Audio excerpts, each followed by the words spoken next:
Pokrovsk situation. You know, the situation is complicated. The enemy was on November 5th, and he continues.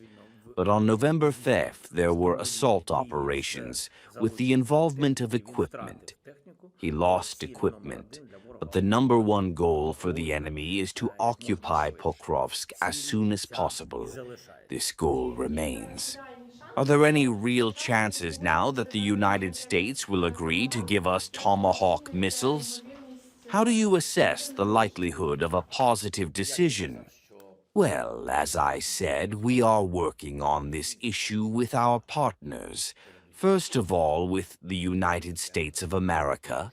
First of all, with the White House, with the President. We also work separately with manufacturers. We said that this is a separate pressure on Russia. This decision is important to us. President Trump didn't say no. It was absolutely true. But various institutions gave us positive signals about this decision. Of course, that ultimately depends on the President of the United States of America. We have talked to manufacturers, and they will be happy to do so if there is a positive signal from President Trump.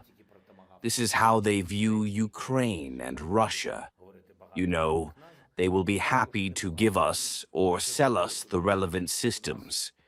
We talked between us not only about Tomahawks and things that, let's not say many different names, but which also work well for long-range targets.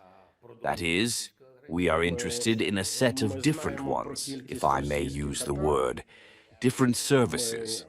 And for us, this is a really deterrent package for the continuation of Russian aggression. We know about the number of Russian attacks.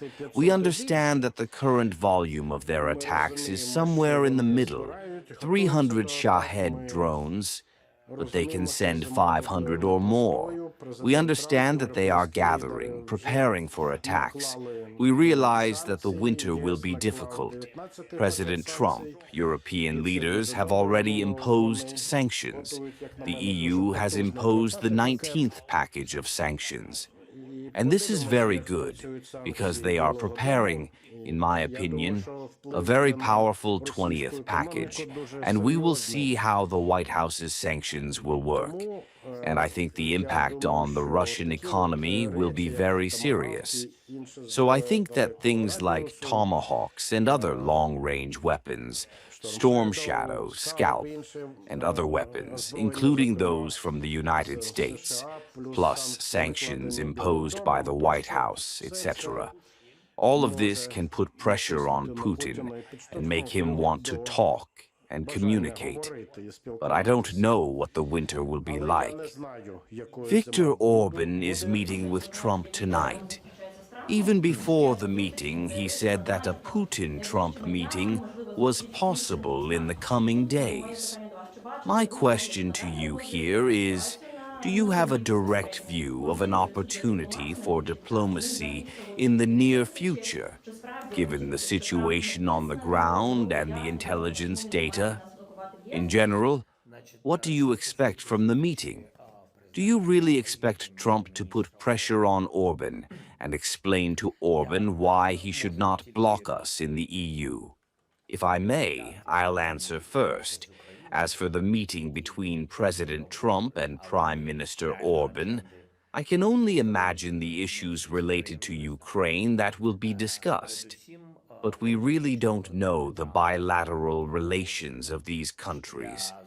First of all, Orban wants to bring Trump back to Hungary to meet with Putin. You know how we feel about this. I won't repeat myself if there is a meeting, wherever it is, that definitely brings about a ceasefire and an end to the war. Ukraine will support any format. I have always talked about this. If the meetings are needed for Mr. Orban's electoral salute, and without results, we cannot support this. Of course, meetings about us and without us are therefore fruitless. Because without us, in my opinion, but again, if there is a result, we accept any format, except for Russia and Belarus, because they are allies in this war against us. I am also confident that the Hungarian Prime Minister will raise energy issues so everyone understands the consequences of the White House's sanctions, and especially President Trump's sanctions on energy companies, Lukoil and Rosneft. There are a lot of companies. It is clear that the sanctions are very strong. Orban will look for opportunities to get special treatment for them. Of course, we will not support special treatment for Orban. We'll see what happens, what the United States decides. Let's put it this way. I think these are the two main things.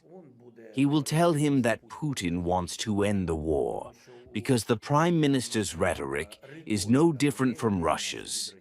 He will say that Ukraine is losing the war because his rhetoric is no different from Russia's. Well, it's a kind of, I would say, live mail from Russia to the United States of America. Do you have such expectations, hopes that the United States may tighten sanctions against Russia? Nice to meet you, first of all. The last communication with the president was, I think, at a meeting in Washington. I'm sorry, I don't remember exactly, because the days are passing. We talked, we discussed a lot of different things. Then there were also communications at different levels, with different people, with the participation of Rustem Umarov. Andriy Yermak also spoke. We communicate with Americans at various levels almost every day.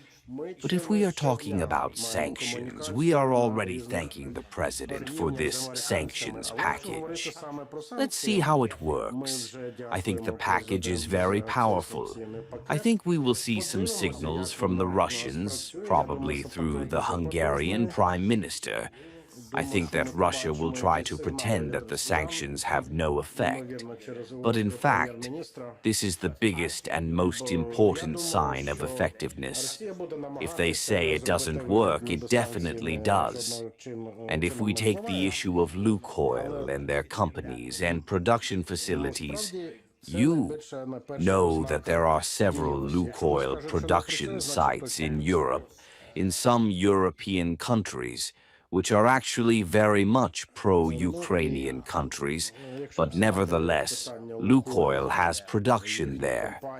They started appearing there in the 1990s, and now they will have to close these enterprises because of the sanctions.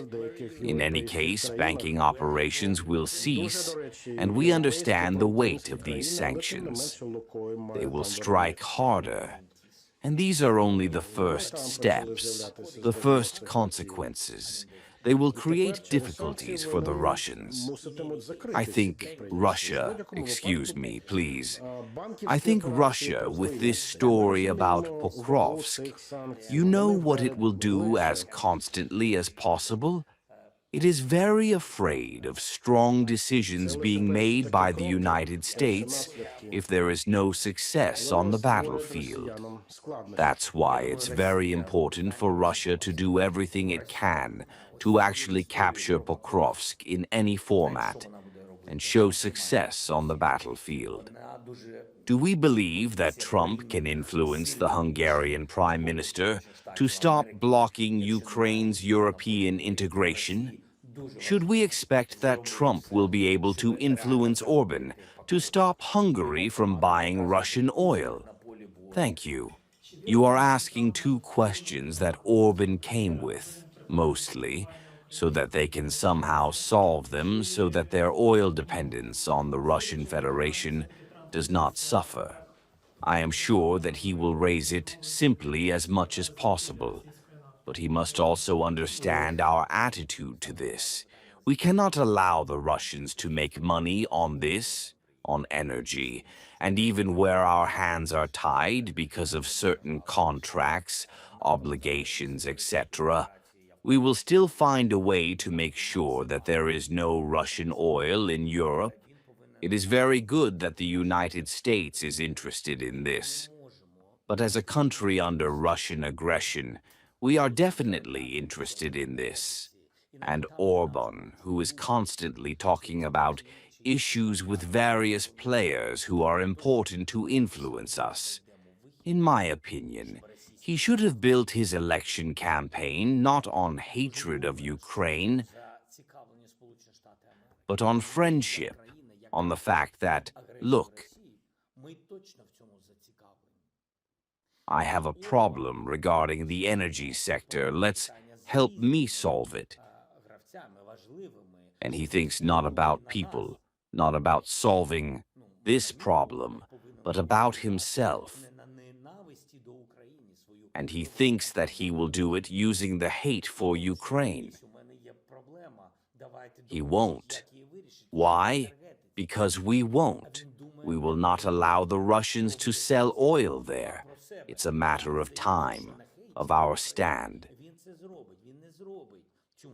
Some things we simply cannot do today, because there are many different dependencies in this puzzle.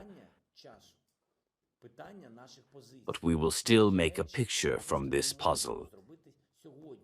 He clearly understands this, and no one can influence us. Just no one, and that's why he blocks. He thinks that he will block us in Europe, but no one will stop Ukraine's development.